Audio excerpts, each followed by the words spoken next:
অনামিকা এক প্রত্যন্ত গ্রামের মিঠো পথের ধুলো আর ভাঙা বেড়ার ঘরের স্বপ্ন দেখা মেয়ে। তার চোখ দুটো ছিল গভীর কালো, যেন শত শত নক্ষত্রের আলো লুকিয়ে আছে তাতে। বাবা ছিলেন একজন দিনমজুর, রোগা শরীর নিয়ে দিনভর হাড় ভাঙা খাটুনি খেটেও দুবেলা পেট ভরা খাবার জোটানো কঠিন ছিল। মায়ের একমাত্র সম্বল ছিল সুই সুতো, পাড়ার 10টা বাড়ির সেলাইয়ের কাজ করে কোনো মতে সংসারের চাকাটা সচল রাখতেন। অনামিকার ছিল এক অদম্য আকাঙ্ক্ষা, সে এই দারিদ্র্যের শিকল ভেঙে বেরিয়ে আসবে, নিজের আর পরিবারের জন্য এক উজ্জ্বল ভবিষ্যৎ তৈরি করবে। গ্রামের ছোট্ট পাঠশালায় সে ছিল সবচেয়ে মেধাবী ছাত্রী। বইয়ের পাতায় মুখ গুজে থাকতে তার ক্লান্তি ছিল না।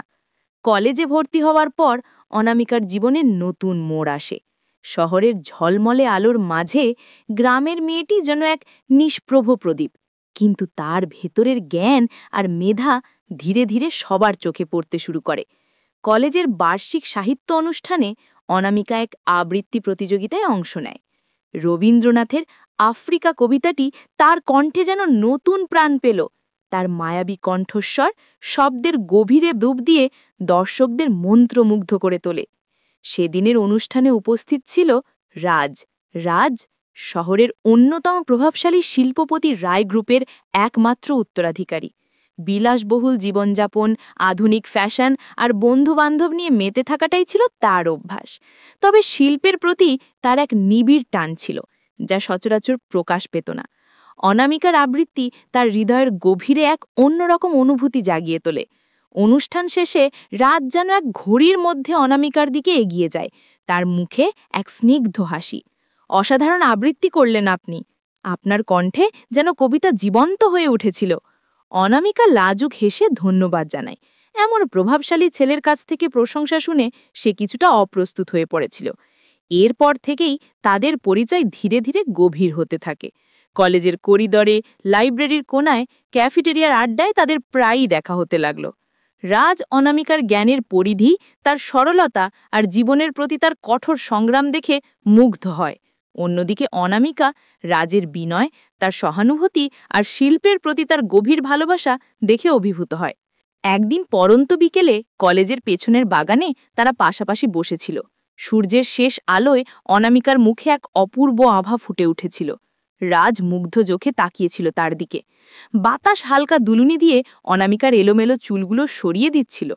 রাজ আলতো করে অনামিকার কাঁধে হাত রাখে। জানো অনামিকা, তোমার চোখে আমি এক অদ্ভুত দৃঢ়তা দেখতে পাই। মনে হয় যেন তুমি পৃথিবীর সব প্রতিকূলতা জয় করতে পারো। অনামিকা ম্লান হেসে বলে, স্বপ্ন দেখতে তো দোষ নেই রাজ, কিন্তু বাস্তব বড় কঠিন। আমি যে জগতের মানুষ, তুমি তার ধারে কাছেও নও। রাজ অনামিকার হাতটা নিজের হাতের মুঠোয় নেয়, তার আঙ্গুলগুলো আলতো করে ছুঁয়ে নেয়। আমি তোমার সব কঠিনকে সহজ করে দিতে চাই। তোমার স্বপ্নের পথে আমি তোমার সঙ্গী হতে চাই। আমি তোমার পাশে থাকতে চাই সব সময়। অনামিকার সারা শরীরে এক মিষ্টি শিহরণ বয়ে যায়। এই প্রথম কেউ তাকে এত আপন করে নিতে চেয়েছে, তার স্বপ্নগুলোকে নিজের করে দেখতে চেয়েছে। তাদের চোখের ভাষা যেন এক হয়ে গিয়েছিল সেই মুহূর্তে। তাদের ভালোবাসা ডালপালা মেলেছিল খুব দ্রুত। তারা একসাথে স্বপ্ন দেখত, ভবিষ্যতের নকশা আঁকত। রাজ প্রায়ই অনামিকাকে নিজের বিলাসবহুল গাড়িতে করে তার গ্রামের বাড়িতে পৌঁছে দিত। সেই সময়টুকু ছিল তাদের কাছে সবচেয়ে প্রিয়। গাড়ির কাঁচ নামিয়ে রাতের শহরের আলো দেখতে দেখতে কিংবা গ্রামের আঁকাবাঁকা পথে প্রকৃতির নিস্তব্ধতা উপভোগ করতে করতে তারা একে অপরের হাত ধরে বসে থাকত। হালকা বাতাস অনামিকার চুল উড়িয়ে রাজের মুখে ছুঁয়ে যেত। এক মিষ্টি সুবাসে ভরে উঠত গাড়ির ভেতরটা।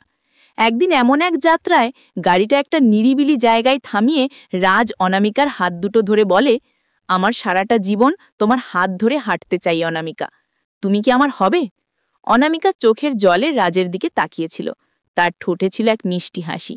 আমি তো কবেই তোমার হয়ে গেছি রাজ। রাজ তখন অনামিকাকে আলতো করে কাছে টেনে নিয়েছিল। তাদের প্রথম চুম্বন ছিল ভালোবাসার এক নীরব অঙ্গীকার।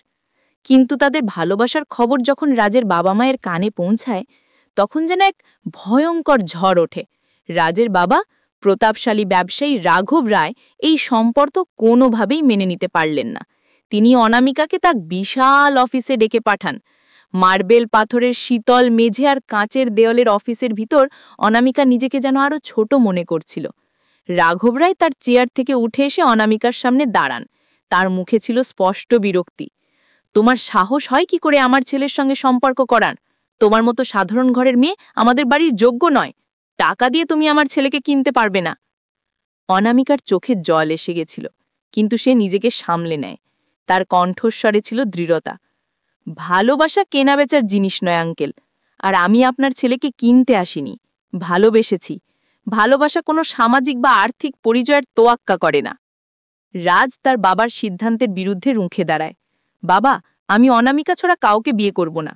রাঘব রায় প্রচণ্ড রেগে গিয়ে বলেন, তাহলে ভুলে যাও তুমি আমার ছেলে।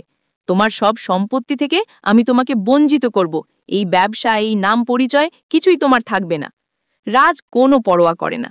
সে অনামিকার হাত ধরে বলে, সম্পদ নয়, আমি তোমাকে চাই। তোমার ভালোবাসা আমার কাছে সব কিছুর চেয়ে দামি। আমি তোমার জন্য সব ছাড়তে রাজি। রাজির মা, যিনি এতক্ষণ নীরব ছিলেন, তিনিও ছেলেকে বোঝানোর চেষ্টা করেন, কিন্তু রাজ ছিল অনড়। অনামিকা বুঝতে পারে তাদের ভালোবাসার জন্য রাজকে অনেক ত্যাগ স্বীকার করতে হচ্ছে। সে সিদ্ধান্ত নেয় সে নিজেকে প্রতিষ্ঠিত করবে। সে রাজের ভালোবাসার যোগ্য হতে চায়, কারো দয়ার পাত্র হয়ে নয়। নিজের যোগ্যতা দিয়ে সে প্রমাণ করতে চায় যে ভালোবাসা সত্যিই সব বাধা পেরিয়ে যেতে পারে। অনামিকা দিনরাত এক করে পড়াশোনা শুরু করে। তার মেধা আর অধ্যবসায় দেখে শিক্ষকরাও মুগ্ধ হন। সে স্কলারশিপ নিয়ে বিদেশের এক নামকরা বিশ্ববিদ্যালয়ে স্থাপত্যবিদ্যা নিয়ে উচ্চশিক্ষার সুযোগ পায়।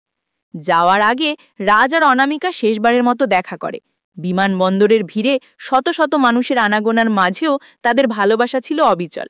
রাজ অনামিকার হাত ধরে বলেছিল, যত দূরেই থাকো, আমার মন সবসময় তোমার কাছেই থাকবে। ফিরে এসো অনামিকা, আমি তোমার অপেক্ষায় থাকব। অনামিকা চোখের জল মুছে রাজের বুকে মাথা রেখেছিল। তার কণ্ঠস্বর ছিল আবেগের ঊর্ধ্ব। আমি ফিরব রাজ, তোমার জন্য ফিরব। আর যখন ফিরব, তখন আমি তোমার পাশে সমানভাবে দাঁড়ানোর মতো যোগ্য হব। দীর্ঘ 5 বছর পর অনামিকা দেশে ফেরে। ততদিনে সে একজন সফল স্থপতি।